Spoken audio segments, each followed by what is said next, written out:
Welcome to the Shared Practices podcast. This is the Ask George segment, and we have back with us Dr. George Hariri. How's it going, man? Yeah, happy to be back. And as always, from the beginning of Shared Practices, George and Richard on the podcast is always a special time. So I'm really excited for today's episode of Ask George. And it's a little bit of a carryover from last time where we talked about the owner mastermind. And, just to give a preview, because Richard doesn't know what the episode's about. So I'll just kind of give a little preview. It's driving me nuts. We were trying to talk about title beforehand. I was like, what's it about, George? Let's figure out the title. He's like, you're going to have to find out. I'm like, that sucks, man. Let me know. Yeah, so here's what the episode is going to be about today. So on the last episode, we launched the Ask George Mastermind. And so when this is coming out, that is live and well. And one of the things that we talked about in that was that when you get asked a question, you need to ask follow-up questions.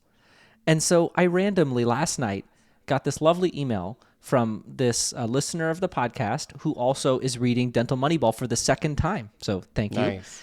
And he asked me a really great question, multiple questions about a fee-for-service practice that breaks some of the things that we talk about in our philosophy and is asking me about how would I modify the dental three-pointer in this situation.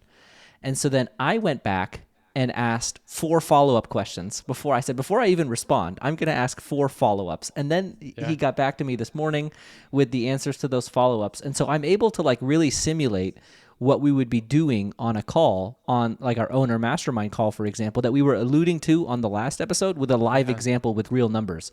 And so I thought that this is honestly pretty meaty. And I figured let's just talk about it for 30 minutes. Let's talk about the question. Let's dive deep. Let's go into the metrics that he shared.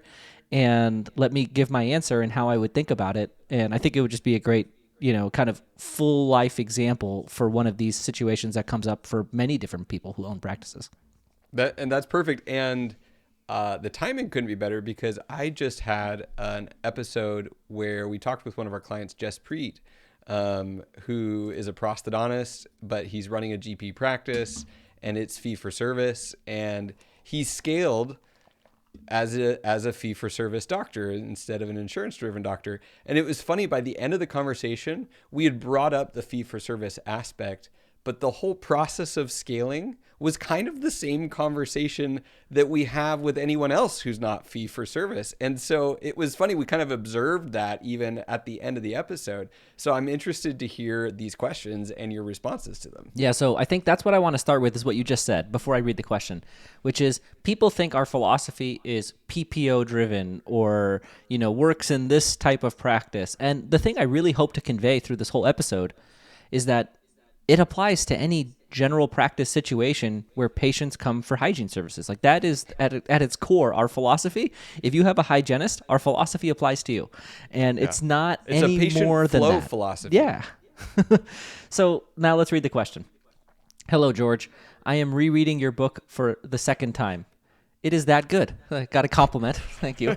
So you got to read that part out. Yeah. I have a question. So the book is Dental Moneyball. So I have a question. Your model assumes a practice sees their new patients through the hygiene department. So my practice is multiple. See new patients with the doctor first. My reasoning follows your logic. My hygienists are booked consistently. My doctors have more openings where they can see a new patient or emergencies. This model follows my vision very well, being a fee-for-service practice and very relationship-driven. So I'm not interested in changing at this time.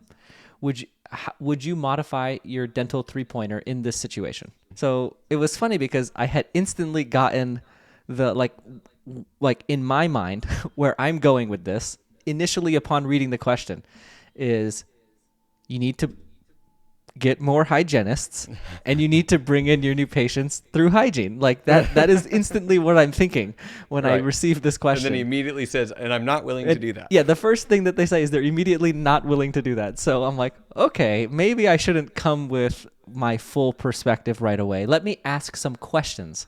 And I asked questions, so then my response was, I have some questions that I'd like you to answer before I put time in a longer response. And then I asked him, have you measured your new patient reappointment rate for your doctor side first visits? So I want to explain what that question means, why I ask it, and we're going to go real slow here, Richard, if that's okay with you. Do you think that's the best way to go about this? Yeah, no, this is great because if we blow through some of these questions and just assume everyone is tracking all parts of it. Like, this is how I love podcasting. Let's go deep and granular and specific, and let's take a minute. So I asked this question because what I'm trying to assess is, so when we see a new patient coming in through hygiene, we like to rebook that new patient 75 to 80% of the time.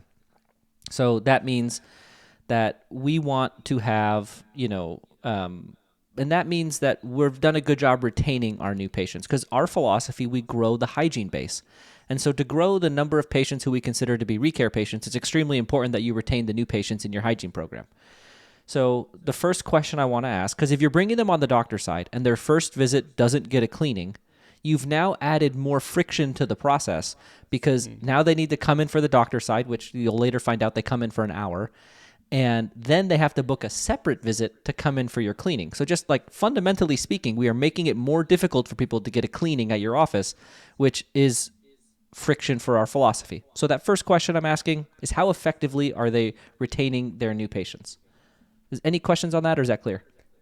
My question immediately goes to, like, on average, do they end up back on the hygiene schedule right away, or do they end up with a second appointment that's, treatment?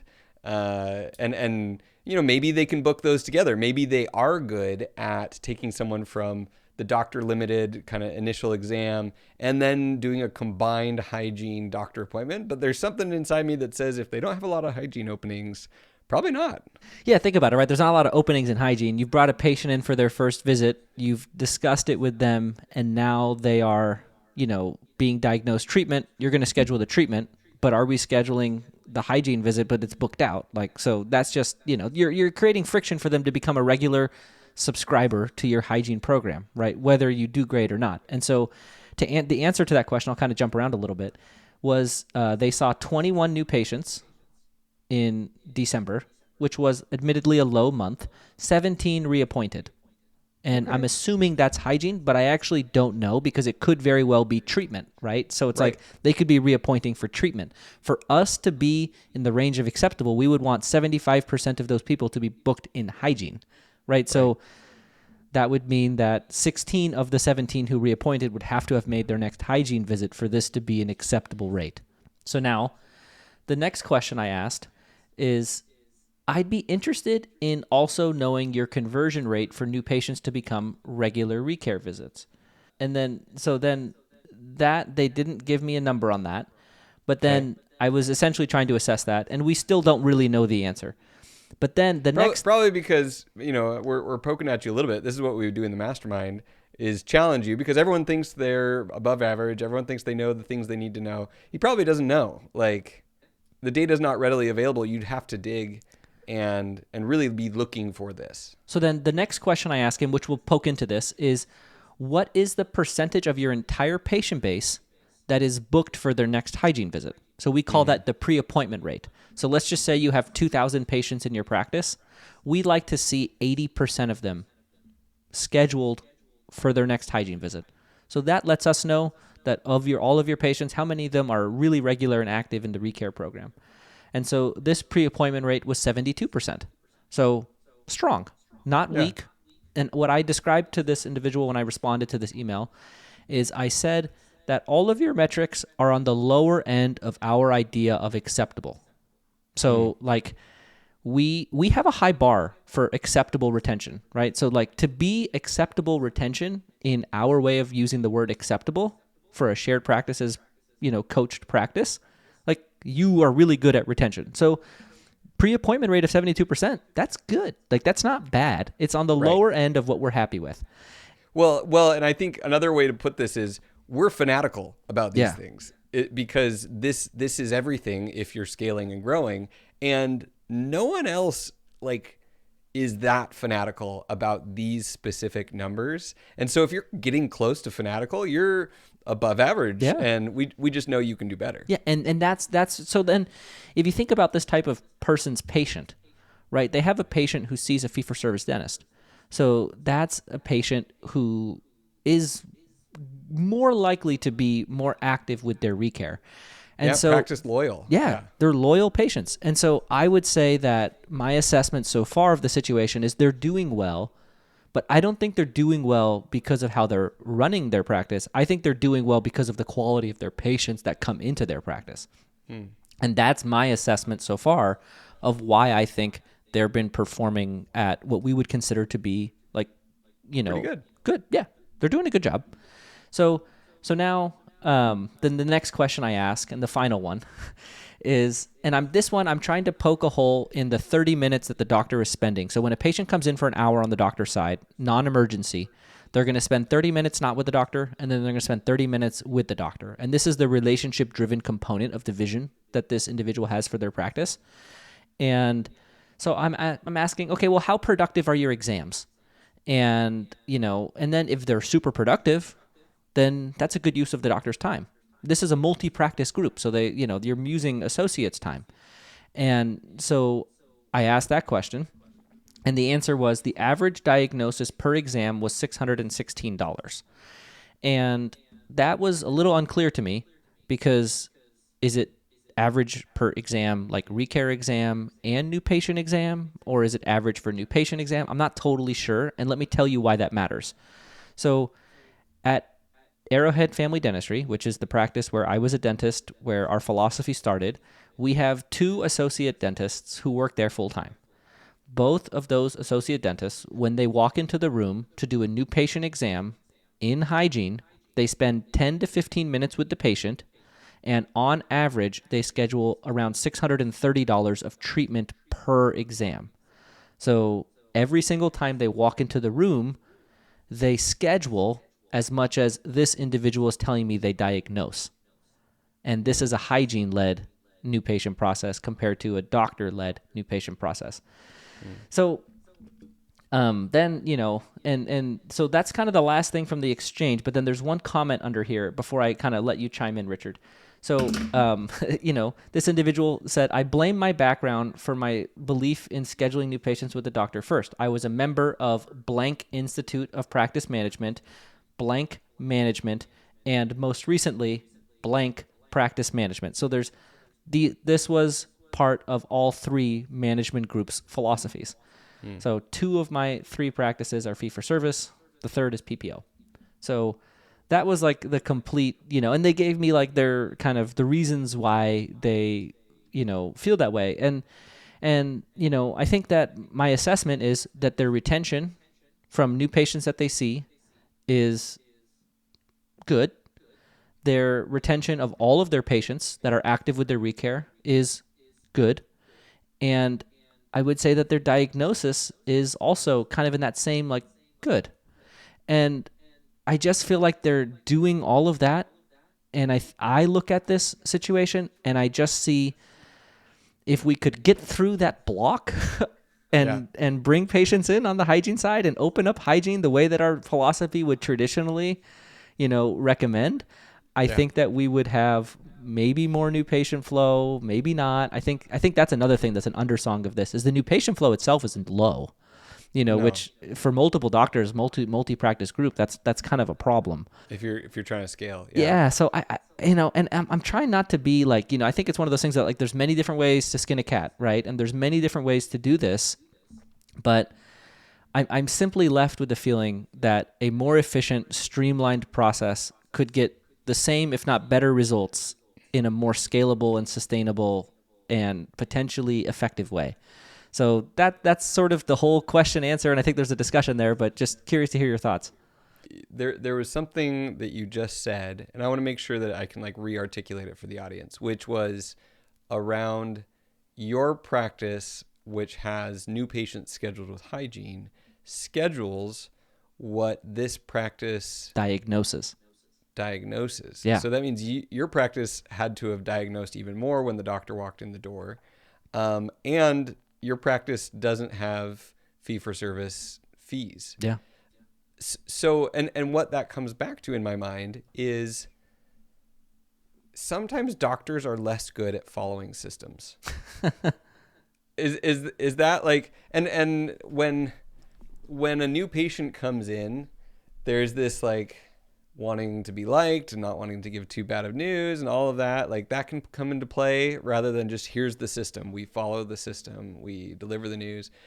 maybe there's a more healthy patient base here. Maybe, there's a bunch of things that are possibly at play. But I also think there's the like defensiveness and the unwilling to change part of this is, I think this is a very common thing. I remember in dental school, we'd be in sim clinic and we'd cut a prep or we'd cut a crown, and then the instructor would come over, or the instructor comes over like halfway. And I would hear my neighbors around me get like defensive on any feedback that was given of like, well, no, I hadn't gotten to that. And, they're kind of defending themselves. And I'm like, why don't you just like accept the feedback and welcome it so that they give you more and so you can improve? And there's this natural, even me personally, I just hired a new like personal trainer type coach, and I've got a bunch of philosophies and mindsets around that. I want to be able to articulate my thought process, but then I'm going to follow what my coach tells me to do. I want to be heard. And then if they're going to have me do something new, do something different, I'm going to follow that. And so good can be the enemy of great. And I think that is one of the potential problems here, is that it's disruptive to like change things, to mix it all up. And if you're already pretty good, people don't see the pain point. So the doctor has to be the owner has to be very convicted that this needs to change. And in a multi-practice setting, here's the other challenge.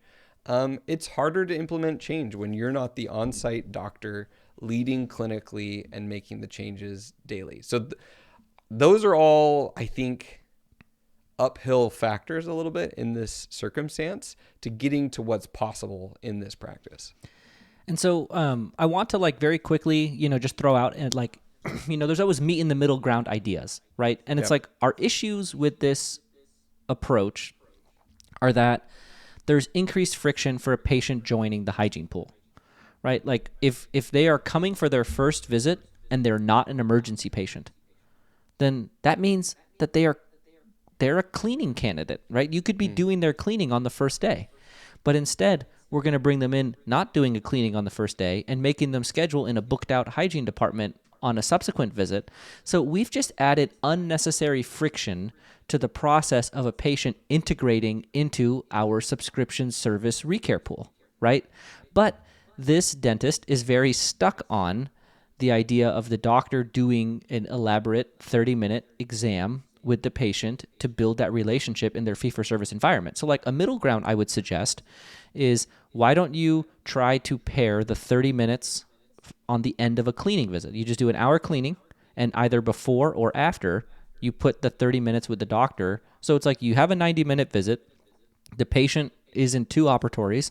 They get their cleaning, they get rescheduled, and they get their treatment exam and their introduction to the practice and the dentist, and then they get scheduled for their treatment, right? And it's like just a simple thing like that, in my opinion, would preserve what this individual is really stuck on, which is the relationship-driven fee-for-service, like what they consider to be the nuance of their practice. And also what I'm stuck on, which is minimizing the friction to get patients to join your hygiene program. Like I'm stuck on that. I want patients above anything else to become regular and active members of my recare pool. And like, so it's like there's multiple ways to do this, but like we can also meet in the middle and find a way to, have what this individual wants with also putting together what I would say is really important. And, so any questions on that, Richard, just before because I have a slightly different topic of this that I think is also a closer, but just kind of hear your thoughts there. So the unpopular thing that I'm proposing is maybe just have the doctor do the hygiene as the exam. Just you say you don't have hygiene capacity, you've got open doctor capacity. And the hygienists, we've always said the hygienists do such good exams because they're just digging around the teeth the whole time. They're cleaning all the surfaces and they're talking to the patient during that time. And like, what a cool, like, hey, you know what? My doctor even cleaned my teeth. They cared. They're like, you know what? I don't normally do this, but you're here. You've got time. I want to save you a visit and I want to get to know you and your teeth really well. We're just going to do your cleaning right now. And so then I can give you an accurate assessment of what's going on. And as much as I never loved the model of Comfort Dental, I do love that like they're unabashed getting doctors to do hygiene. It's just like, this is what we do. Here's some production. Here's how we do it. So anyways, that is the thing that at least a proposal. If you've got resistance from the doctors or team and you want them to get on board with opening hygiene and putting patients first, you could suggest that as an alternative. Well, honestly, that's a great idea. I hadn't thought of it, but because what it could do is it could be like a first visit cleaning, right? So it's like the dentist does the first visit cleaning, and it's allowing them to do a very detailed exam. Yep. And then while they're cleaning the teeth, they can be telling the patient about what they're finding, and it would kind of do that 30 minutes that they're doing. Like that could be built into the process as well, right? And, the thing that Richard and I are stuck on, or I'll say I'm stuck on, is doing the cleaning on the first visit and reappointing them in hygiene at a very high rate to make it very easy for people to integrate into the recare pool. This could be a way of doing that, where it's like first visit special, you're new here, we're going to treat you well, fee-for-service office, dentist is going to do the first cleaning, thorough diagnosis, and then rescheduling patients, after that. That could work.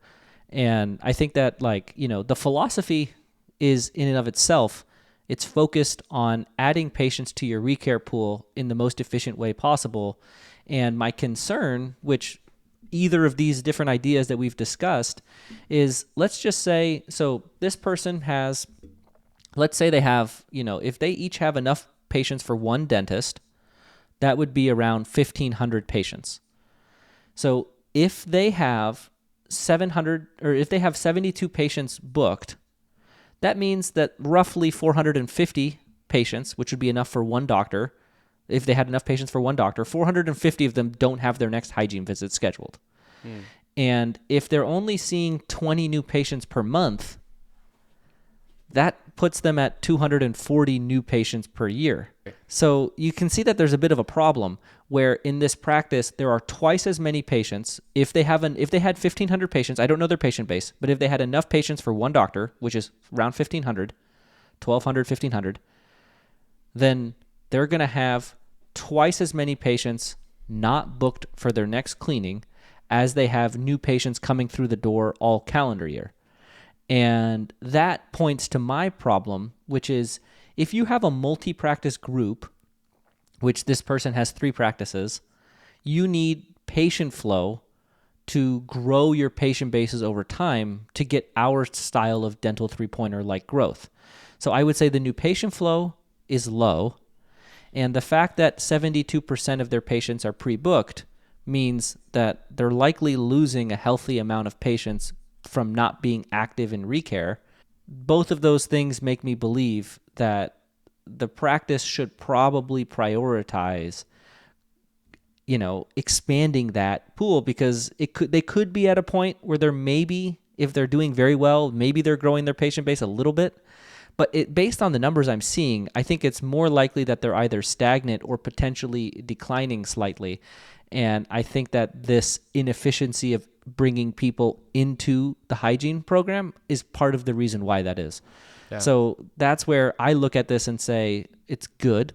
It could be better. And I have a potential concern based on the fact that this is a multi-location group and you have associates. With associates, you need more patients, more new patients, more retained patients. And I see challenges in both of those areas. I see low new patient flow, and I see good retention when you probably need to have great retention.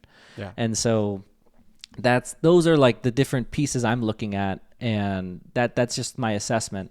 So, I think that's another concern too, is from a longer term perspective, vision, alignment. Like there's multiple things that make me feel like not all oars are rowing in the same direction, right? You don't have the way that you're bringing in patients through hygiene in line with the fact that this is multiple locations, in line with the long-term health of the business.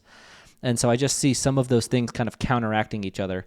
So I think that there's, in my opinion, a lack of alignment between the operations of the practices, the vision, and the way that they're bringing in patients and through hygiene and the new patient flow. Those things don't seem to be in alignment with one another. I would assume it's pretty dang rare that someone joins our coaching who's really already nailed all these factors. Because like I said, we're fanatical about our numbers. So I think this person would find that, it's pretty common. We tend to attract doctors who are pretty good.